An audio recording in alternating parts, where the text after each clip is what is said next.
Saya udah bilang "Eh, ini hal yang di luar nalar, Bapak Ibu mungkin nggak percaya. Saya ada perjanjian dengan Tuhan, kapan saya meninggal, saya udah tahu. Cuma saya bilang sama Tuhan, Tuhan tolong perpanjang umur saya 1 jam saja untuk 1 orang yang saya tolong.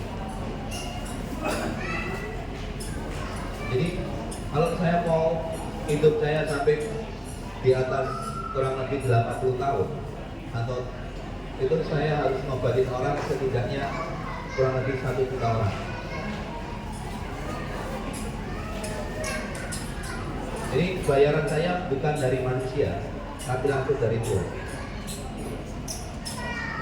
Nah, saya bilang sama Tuhan, Tuhan perpanjang umur saya 1 jam saja untuk 1 orang yang saya tolong. Nah, saya nggak berhenti untuk ngobatin orang lain. Selama saya kuat, saya nggak akan berhenti ngobatin. Kenapa? Saya bilang sama Tuhan, Tuhan, kamu boleh panggil saya Tuhan. Panggillah saya, kapanpun saya siap. Asal anak-anak saya sudah tidak membutuhkan papanya lagi. Makanya waktu ada satu lagu yang diciptakan oleh band Ungu, andai ku tahu kapan tiba ajalku, aku mohon Tuhan panjangkanlah umurku. Kalau saya nyanyinya beda banget.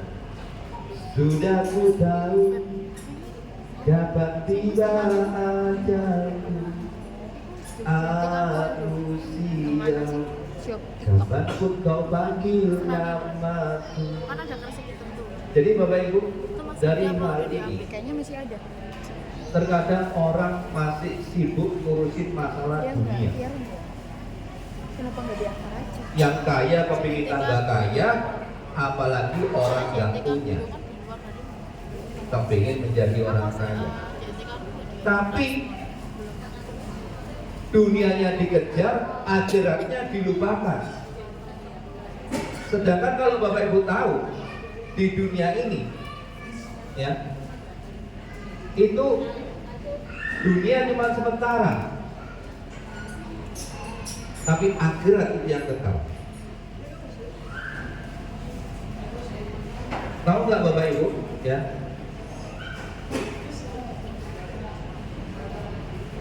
Makanya waktu terlontar satu hal, pertanyaan Tuhan suruh nyampaikan kepada orang-orang tentang berapa tabunganmu di akhirat. Mungkin Bapak Ibu seperti Bapak ini di dunia ini terlahir pas-pasan.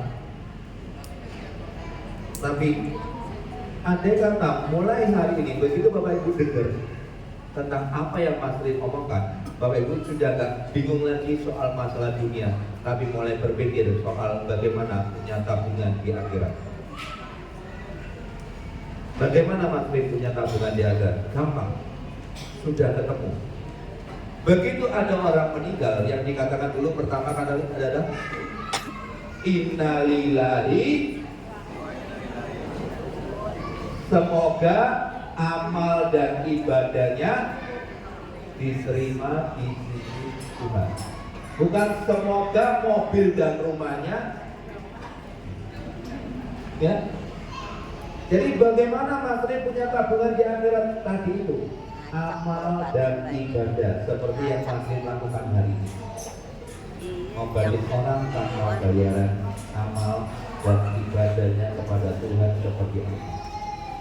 Bapak Ibu, kalau Bapak Ibu kadang doa itu ya, doanya Bapak Ibu itu kadang nggak dijawab-jawab, ya, benar nggak? Kadang doa itu nggak jawab-jawab, soalnya lama. Kalau saya Bapak Ibu nggak usah doa, daten aja kejadian Bapak.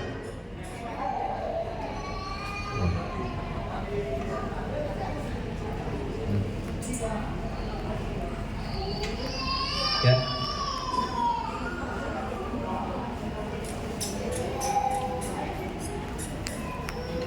Ya.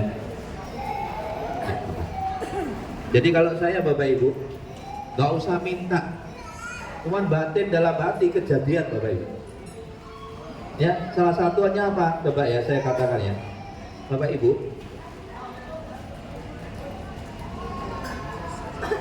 Di Surabaya ya, mobil saya itu cuma satu Bapak Ibu. Jadi kalau kemana-mana dipakai istri ngantar anak sekolah dulu ya, nah itu ibaratnya saya harus naik online. Nah begitu tiba-tiba saya tuh batin dalam hati, bilangnya apa? Enak ya kalau punya Innova. Saya cuma gitu aja, saya nggak minta Tuhan, saya minta mobil Innova, tidak. Saya cuma batin, enak ya kalau punya Innova. Apa yang terjadi Bapak Ibu? Hari itu juga setengah 12 malam, teman saya yang lama tidak ketemu sama saya tiba-tiba telepon. Kok aku harap dulu nang Surabaya. Orang Semarang Bapak Ibu. Mau main ke Surabaya, ya. Terus dia karena sering lihat TikTok saya, YouTube saya, bahwa pasien yang datang nggak boleh bawa oleh-oleh. Dia tanya, boleh kan saya bawa oleh-oleh? Ya boleh, kamu kan bukan pasien, kamu kan teman. Akhirnya dia tak bawakan lumpia Semarang yang paling enak Semarang. Dia bawa lumpianya sama istrinya, dia datang.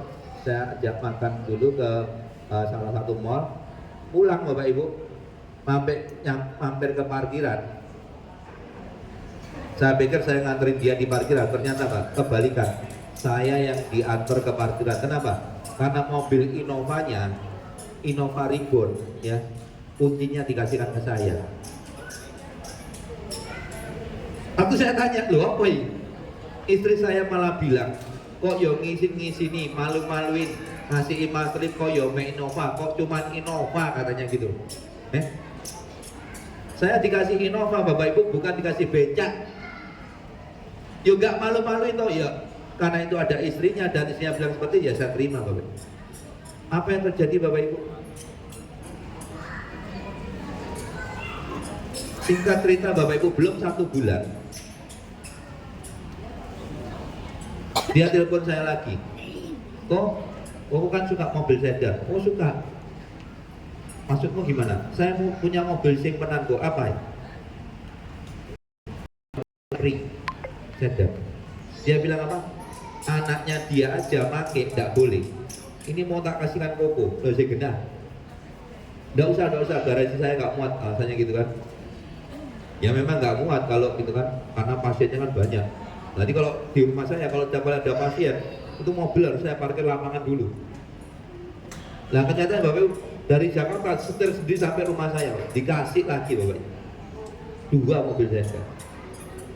Lah itu batin aja kejadian Bapak Ibu. Apalagi saya berdoa, Tuhan saya minta, waduh gak wani saya Bapak. Nggak wani, kenapa? Kejadian benar. Aneh kan? Kalau Bapak Ibu kan kalau doanya dijawab seneng ya. Saya malah takut Bapak Ibu. Takutnya gimana? Hati saya ini ibaratnya berubah. Saya nggak mau gitu loh. Nggak mau hati saya ini berubah. Makanya saya mau tetap Tuhan lihat hati saya, murnikah hati saya. Apakah saya benar-benar tulus nolongi orang ini? Apakah saya melayani orang itu demi gaji atau demi hati? Itu. Ingat ya Bapak Ibu, saya takut banget Bapak Ibu. Makanya Bapak Ibu kalau kesini nggak usah bawa oleh-oleh, dan percuma, saya nggak mungkin makan. Saya nggak mungkin makan, kenapa? Bukan apa Bapak Ibu, saya nolong ikhlas ya. Jadi kalau masih ada omongan di luar sana, biar Bapak Ibu aja jelasin ya. Malas saya ngurusin orang kayak gitu ya. Ingat Bapak Ibu, satu hal yang nggak bisa dibayar pakai uang, ya.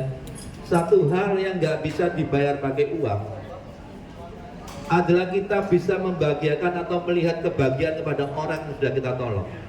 Itu hal-hal yang nggak bisa dibayar pakai uang Bapak Ibu. Mau dibayar berapapun nggak bisa. Makanya kalau orang bilang, Master Lim, kan Mas Lim pernah bilang apa? Ciri-ciri orang yang sudah bahagia adalah orang itu tidak pernah ngurusi urusannya orang lain. Makanya kalau tanya saya, Mas Lim, apakah Mas Lim bahagia? Sangat, saya sangat bahagia Bapak Ibu. Kenapa? Orang lain aja bisa saya bahagiakan, apalagi diri sendiri. Betul nggak? Ini kenapa? Enggak. Nah ini diminum dulu. Minumkan dulu. Minum dulu, nggak usah nangis. Minum dulu. Bapak Ibu lihat ya, seperti ini sampai nangis dia. Bagaimana orang-orang stroke yang kalau ke matrik cuma stroke? Kenapa saya cuma mudah untuk apa? Mengobatinya. Ya, asal rutin aja sembuh. Ya, enggak. Bukan ini. Nah, ini. Kalau pipis terus indikasi ginjal itu. Gimana? Gimana pipis? Ya, kenapa? Belakangan kakinya lemah, terus apa lagi? Mata dan katarak, oke. Oke. Ya, dibuka.